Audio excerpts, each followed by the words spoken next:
What's up guys, and welcome back to another video. Today's video we're focusing on the topic that everyone seems to be talking about.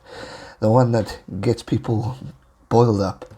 The one that people say, ah man, can they just leave already? Or please stay. So many mixed emotions on this topic, and that is Springboks heading north. The fact is, no one knows what the heck's going on. So before we get aggressive and moan and complain, we just don't know. It's all talk, it's all suggestions, and it's all the questions that's been going around during this pandemic, because no one knows what the future holds. No one knows what the right move or which one's right or wrong. But one thing's for sure, whether it happens or not, it's going to be done to the interest of South African rugby and SA rugby players. There will be people who's going to call it, oh, South Africa is too scared to play New Zealand, which is absolute bullshit. We've done it for how many years, whether we get smashed or whether we draw or whether we win. It is an epic battle, and that will be missed if it is lost. Hence why I always say, let's bring back the old tours.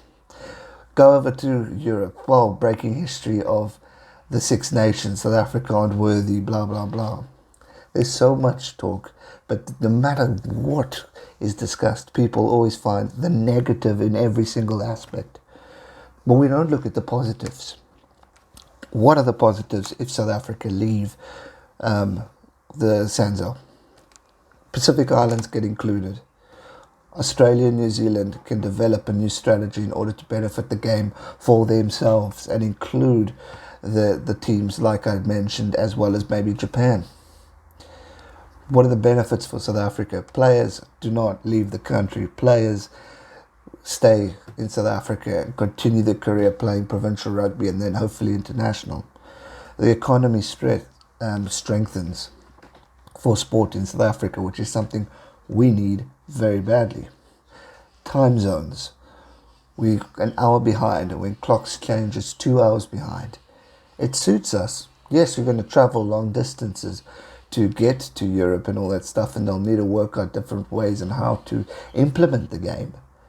But at the end of the day, we're missing, and we're going to watch the game at the same time, whereas poor New Zealand and Australia have to wake up at the crack of dawn in order to watch their team play in South Africa. It's tough, it's hard, it's annoying, but either way, again, I'm still 50-50. I want to stay in Sanzo. I want to continue the legacy of the Tri-Nations, Super Rugby, and all the goodness that we've witnessed in the sport, because there's so much fantastic history that's been created, and it needs to continue, in my opinion. But then I also see the good side of the Six Nations to be able to join that tournament and to bring it a more competitive level. And what an opportunity for South Africa to gain experience of a different platform of the sport, playing where you've only got Argentina, South Africa, Australia, New Zealand. You will have England, Wales, Scotland, Ireland, France, maybe Italy. There's a lot of competitiveness, which will definitely be a great aspect to the game.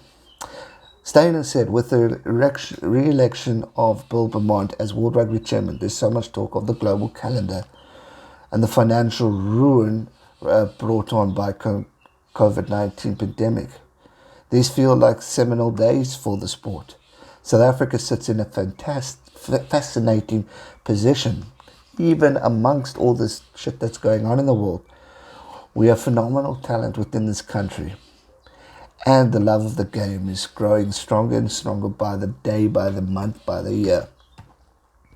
Yet, our economy is in an appalling state where we can't keep our players, where we can't financially afford to keep the likes of Francois Steyn, Willie Leroux, Faf de Klerk, Andre Pollard.